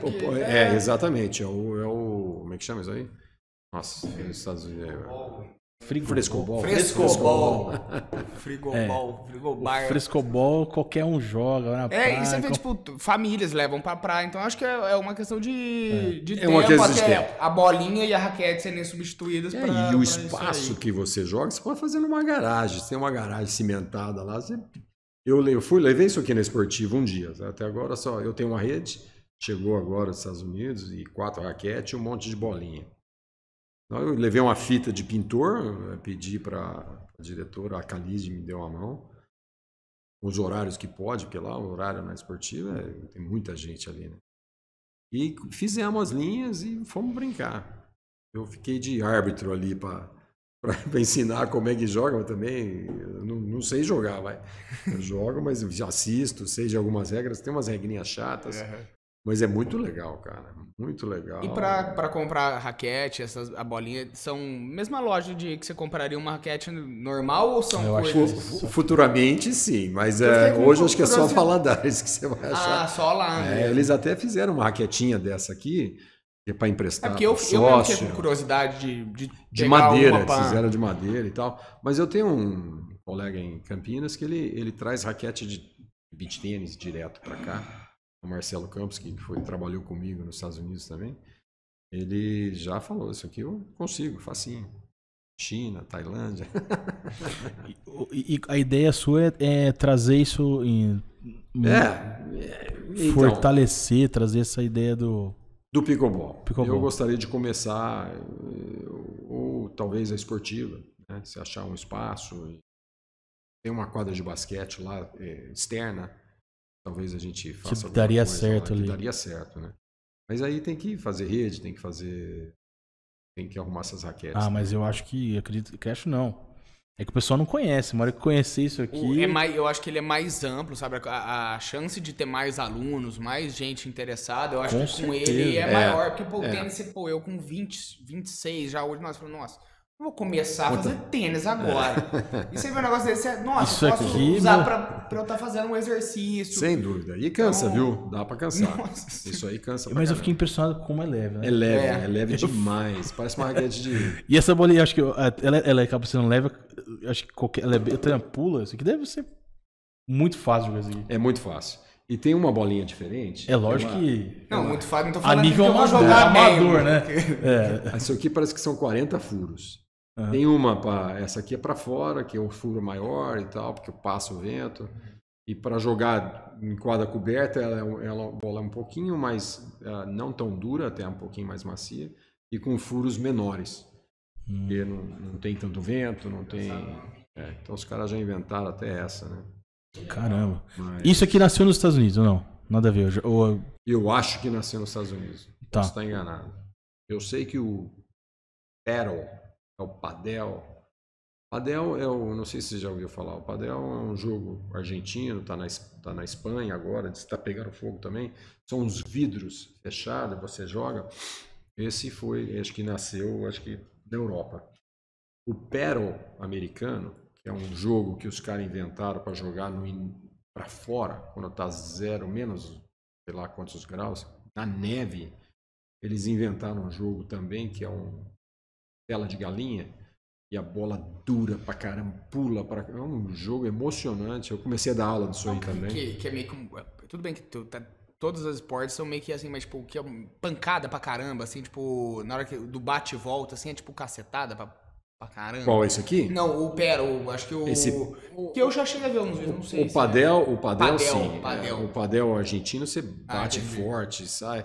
O paddle já não é, tem mais efeito. Você faz assim na bola, ela tem um pouco de areia, a raquete. Você faz assim na bola, cara, ela pinga e voa pro teu lado, volta. Ela pinga no lado de lá e volta para cá. Então, mas aí fica um pouco mais de estratégia também, porque você não pode bater muito forte e a bola sair pro lado de lá, você perde o ponto. Mesmo que você acertou a bola, mas ela tem que ficar dentro daquele ambiente. Da gaiola, né, que eles chamam. Mas eu vou ver, não sei o que vai virar isso aqui. Eu já pensei, já fui ver o lugar para fazer, mas não sei, não dá dinheiro, não dá. Eu acho que vai ter muita aula, com certeza. Vai ter que montar um clubinho, com certeza dá certo. Mas ainda tá. Se tem gente querendo. Mas eu acho que aqui é até uma oportunidade no programa, por exemplo, se alguém achar interessante, quiser se envolver de alguma forma, para trazer essa novidade para a cidade. Já sabe do potencial, porque imagina, é febre nos Estados Unidos já. Febre. O governador tá aí, já fazendo ali, trazendo para o Brasil. Então, até para business, né? Você vê hoje o próprio, como chama, que tá agora em alta, tá aqui no Brasil, em São João, todo lugar aí, o de areia, que a gente tá falando até agora. O beach tênis. O beach tênis, quantas quadras de beach tênis temos aqui? Sim, assim, rápido, faz pá. Na semana passada, no final de semana, a Campinas teve um campeonato internacional, né? O número 1 do mundo veio aí. E esse amigo meu, ele vende material. Ele está trazendo em março 33 mil raquetes de beach tênis. Então. Mas ele vende para o Brasil inteiro, né? Ele tem acesso às lojas. Ele fez num clube que ele arrendou, um clube ABB, né, de Campinas, 18 quadras de beach. Nossa. Meu Deus. Cara, aquilo parecia, eu falei, nossa, que maravilha isso aqui. O beach tênis estourou primeiro lá fora também, foi mais ou menos parecido. A Itália é de onde veio. De onde veio, eles né? Que os melhores jogadores do mundo são italianos e tal. Mas o Brasil hoje, eu se posso estar falando besteira também, é o país que mais tem beach tênis. Quadras. É o esporte que mais cresce no Brasil. Eu acho que é o que você falou, né? Tem relação com a praia. O brasileiro é muito praiano, muito ligado. O brasileiro deu um feriadinho na sexta, já tá emendando pro Então, porque eu tinha um amigo lá que ele virou profissional, ele estava representando uma raquete de beach tênis. E ele mora no Rio. O Rio fazia sentido, porque a praia, Santos também tem muita gente jogando. Eu falei, pô, isso aqui vai dar certo em qualquer lugar, meu. O cara entra numa quadrinha dessa, parece que ele tá na praia. Sim. Pisou, ele se sente no lugar. Eu acho que isso é uma das coisas que talvez, óbvio, deve ter milhões de razões, mas de ter se popularizado tanto que dá uma sensação de te levar para outro lugar. Então, postar no meio de São Paulo, numa quadrinha que você pagou lá R$10 junto com os amigos para jogar ali, do nada você vai se imaginar na praia. Pé na areia, água de coco. Você não tenha dúvida. Entendo. É isso, dando continuidade agora na nossa história, eu queria falar em relação aos diferenciais que o tênis pode trazer, tanto para a carreira de um jovem, assim, nesse começo. A gente comentou as diferenças que o tênis tem em relação a alguns outros esportes, e a consequência dessas diferenças são muito positivas. Então eu queria ouvir de você, assim, quais que são essas vantagens que o tênis traz. A gente comentou, por ser muito exigente, um aluno de 16, 17 anos, se ele for bem qualificado, ele tem a condição de estar aplicando uma aula, às vezes, para uma criança. Então, falar dessas vantagens que esse esforço todo dentro desse esporte acaba resultando. Não, sem dúvida. O tênis, quando você começa a tomar aula e tem um adulto envolvido, você aprende muito, você tem uma disciplina, e você tem que prestar atenção. E se você vira um grande jogador juvenil, ou até não precisa ser um grande jogador, mas você já passou, já aprendeu muita coisa. Então eu gosto de falar que o cara que chega nesse nível, ele já tem uma profissão. Ele vai, no mínimo, dar aula de tênis.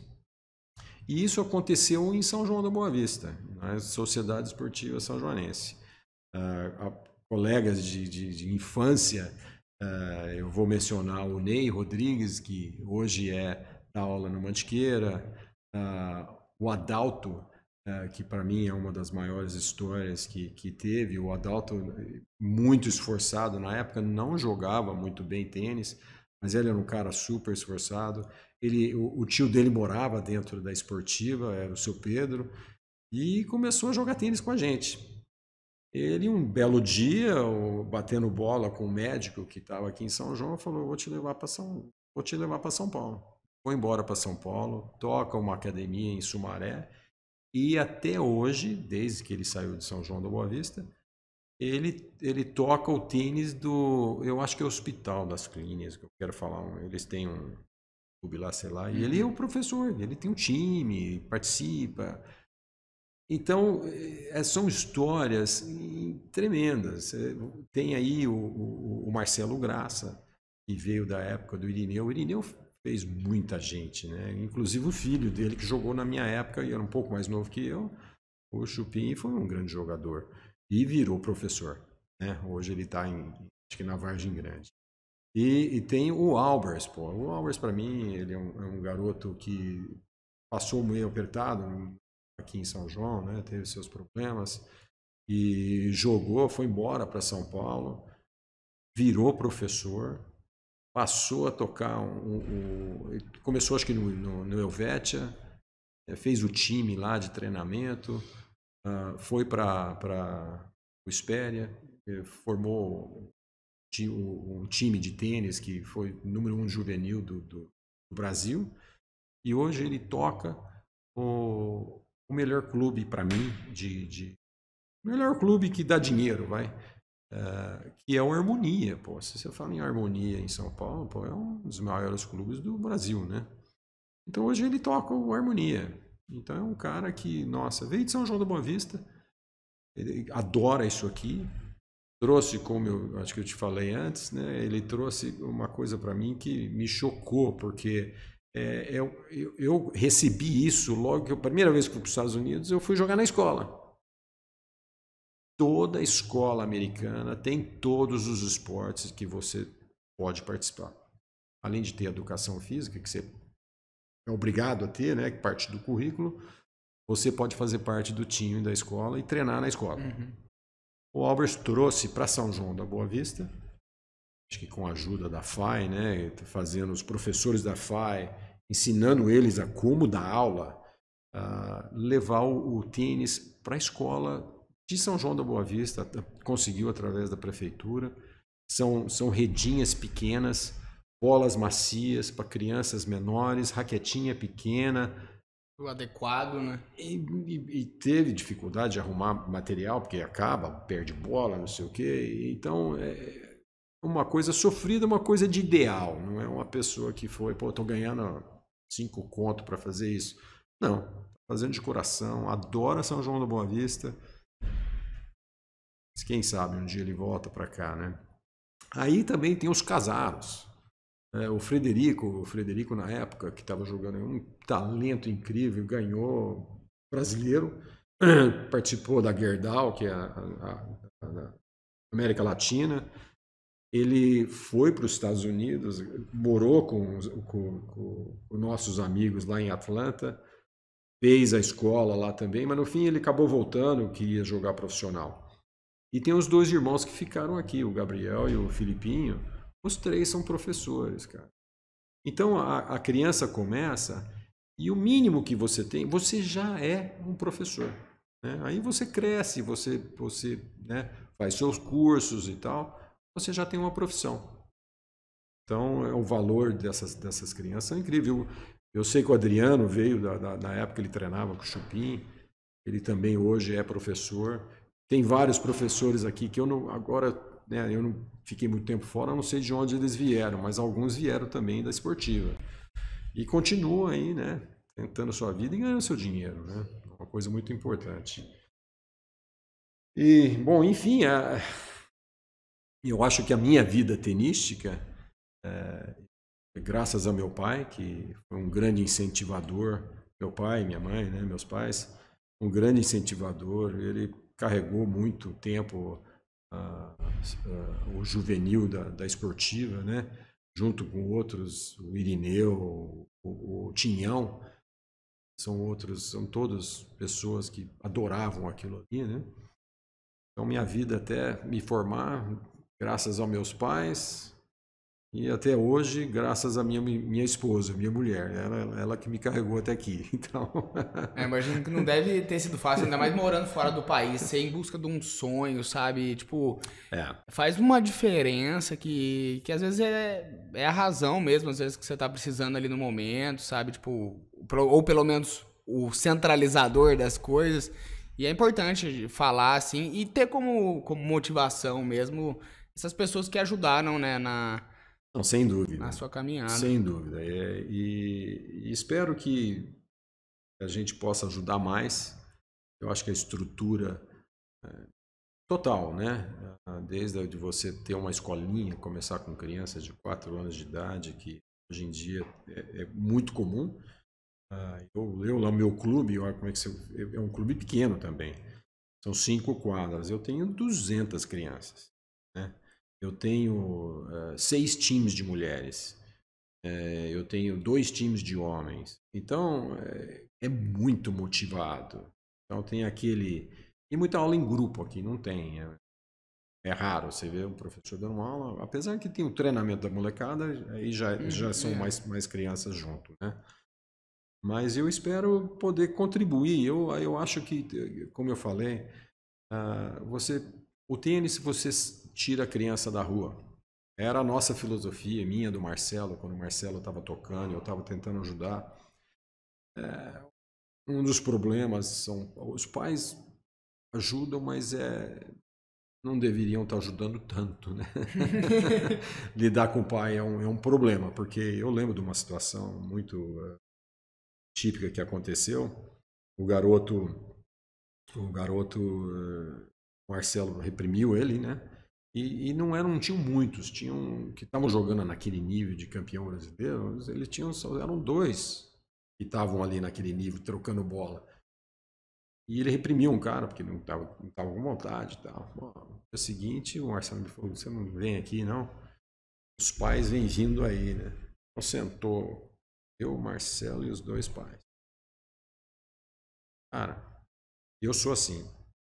Se um adulto chega para mim e fala, meu filho chega e o professor deu uma dura nele, não sei o quê, eu dou razão pro professor. Hoje em dia, no tênis, a culpa não é do garoto, a culpa é do professor, entendeu? Então, eles chegaram, trocou de pro, foi tomar aula com outro professor. Eu fico pensando, você acabou de ser campeão brasileiro. Onde você vai, cara? Tudo bem, eu sou um cara muito despregado. Eu sou assim. Você cria os filhos para o mundo. Não posso segurar meu filho. Hoje nós temos 2 filhos morando fora. É uma coisa difícil, mas pô, eles estão felizes, né? Então é isso que a gente quer. O tênis é a mesma coisa. Eu quero que o garoto vá bem. Se ele acha que eu não estou bem, que vai para outro, eu não tenho esse apego. Não tenho esse apego de, pô, estou perdendo o meu aluno. Não. Pô, tudo bem. Você acha que você vai bem. Você vai para os Estados Unidos? Vai para os Estados Unidos. Pelo amor de Deus, não tem... Então, o que eu quero, né? Aqueles ideais, né? De pegar a criança e direcionar um pouco melhor. Saiu da rua, você tirou da rua, está fazendo esporte, está feliz, vai ser profissional. Se você jogar muito bem... Esse é o tema, né? Ser um bom profissional não é o foco, eu acho. Não é o foco. Eu acho que a educação vale muito mais. Um diploma na mão não vale muito mais, pô. Então, tudo bem, você já tem uma profissão, mas o diploma vale muito mais. Então, vamos direcionar isso. Onde que eu vou conseguir estudar e jogar tênis? Nos Estados Unidos. Eles deixam você fazer isso. Então, para você ir lá, você tem que falar inglês. Então, seria uma das direções. Sim. Vamos falar inglês. Você vai para lá? Vai. Te arrumei uma faculdade. Pô, cara, você tem que estudar pelo menos isso. Porque se você quiser ficar lá, se você não tiver porque assim, lá você pode fazer 2 currículos. Você pode ser filósofo, fazer uma fisioterapia, ou você pode fazer um economista, financeiro. Você pode ter uma segunda coisa, que você pode fazer alguma coisa relacionada ao esporte. O que isso vai fazer para você? Se você um dia quiser ficar, o governo te dá um visto para ficar porque você se formou em esporte. Então você consegue um visto. Agora, se formou em financeiro, eles te dão, que não dava antes, no teu verão. Eu não fiz isso, eu deveria ter feito isso, ter trabalhado. Né? Se eu tivesse ido trabalhar no verão, em vez de vir no Brasil curtir meus amigos, né? Você ganha dinheiro. Você pode pagar, se custear um pouco, você pode comprar um carro. Sabe quanto que ganha um cara que vai trabalhar para mim por 4 meses no máximo? Quanto que esse garoto ganha? Dá um chute. Eu tô com medo disso. Ele tem que saber já da aula, já tem que ser o 3º ano dele. Mas isso lá, né? Você tá falando. Em dólar. Quanto que você acha que esse cara ganha em dólar? Em 4 meses. Lá que é pagamento semanal lá, né? Ou é mensal? Eu pago cada 2 semanas eu dou um saláriozinho e ele ganha uma porcentagem do valor da aula. Isso? Não sei, que 30. É 30. Ah, tem. $30 mil. $30 mil. 4 meses. Caramba, hein? É uma opção, né? Até um palavrão falar isso aqui. Você corta isso aí, hein? Mas, cara, então de 12 a 30, que seja entre um ou outro, depende quanto bom você é. Né, pô? Pô, cara, você cresceu, meu. E outra, você pode um dia fazer o que eu faço. Entendeu? Então é o aprendizado americano, porque o que eu ganho? Eu tenho um salário, eu tenho 4 caras que trabalham para mim, e eu ganho uma porcentagem do que ele dá aula e eu ganho a minha aula que eu dou, né? Então é um negócio que tem um espaço tremendo e a criança pode estar indo numa faculdade, vai trabalhar mas tem que ser direcionado. Eu tenho 2 caras que acabaram a escola e onde que eu vou? Como é que eu vou arrumar um visto agora, né? E essa é a educação que, se ele tiver alguma coisa relacionada ao esporte, é assim, ó, pum, 6 meses ele pode ficar trabalhando e tem um visto para trabalhar. Aí, sei lá, vai casar com um americano lá. Não, é uma possibilidade não só para alguém que joga tênis, mas para qualquer esporte que pratique aqui. Vale a pena mesmo, assim, às vezes pode parecer uma coisa muito utópica, que você fala, nossa, não tem condição para fazer isso agora, mas se você for atrás de meios, de maneiras para fazer isso, muitas faculdades lá possibilitam, né, que isso aconteça. Então fica de dica, né? Fica de possibilidade, num geral, né? Não precisa necessariamente quem tá envolvido com o tênis. E você que não tá envolvido com o esporte, também pode ser uma saída. Às vezes tem a vontade de morar fora e é jovem, tá lá com seus 14 anos. Correr atrás aí desse tempo, às vezes praticar alguma coisa que possa acontecer lá fora. Enfim, é uma possibilidade aí, dentre algumas. Gente, você quer colocar mais alguma coisa? Não, eu queria mais agradecer o teu tempo aí, vir compartilhar com a gente um pouco da história aí, né? Certo. Toda essa trajetória de prazer. conquista, né, toda a sua experiência, que eu acredito que... e até, né, essa questão de falar trazer, né, essa experiência lá de fora. É que os Estados Unidos é uma potência porque eles entendem que... Você falou tudo. O esporte, ok, tem a parte, vamos falar, econômica, Sim. mas tem a parte também de incentivo. Então, ou seja, tá tirando muita criança que poderia estar fazendo coisa errada da rua. Sem dúvida nenhuma. E é um país aí que as pessoas têm uma certa tranquilidade por causa disso. Então, por que não trazer para cá, né? Então, eu sei que é difícil, às vezes, dependendo da iniciativa pública, mas eu acho que essa pequena iniciativa, por exemplo, como é que chama mesmo? O Pickleball. Acaba, às vezes, trazendo a pessoa... Às vezes, eu falo assim, quando a gente fala de criança, não é só criança que está em situação de vulnerabilidade. Às vezes, aquele adolescente está numa família também de classe média, classe alta, se ela não se ocupa, ela vai fazer coisa errada também. Sem dúvida. Então, o esporte também está aí para a sociedade como um todo, né? Sem dúvida. Então, parabéns pelo trabalho aí. Espero que pessoas vejam esse podcast, queiram fazer parceria contigo. Certo. E foi um prazer falar contigo aí. Eu queria agradecer também a participação no podcast, o tempo que você disponibilizou para estar contando todas essas histórias.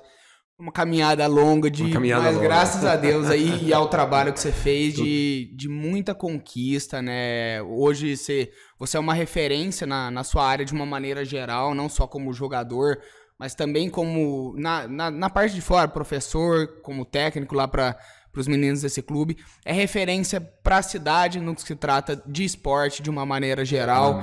Então é uma honra a gente daqui poder estar falando com você, dividir esse tempo com você, essas experiências que você viveu. Eu agradeço pessoalmente e agradeço também em nome do nosso programa e em nome da nossa audiência. Eu tenho certeza que quem ouviu vai crescer muito de várias formas, Alexandre. Então, muito obrigado pela participação. Eu agradeço vocês e tô tendo um ano sabático, fazendo nada. A única coisa que eu tô fazendo, até o meu filho comprou uma área ele mora nos Estados Unidos, comprou uma área ali no como é que chama? Serra da Paulista.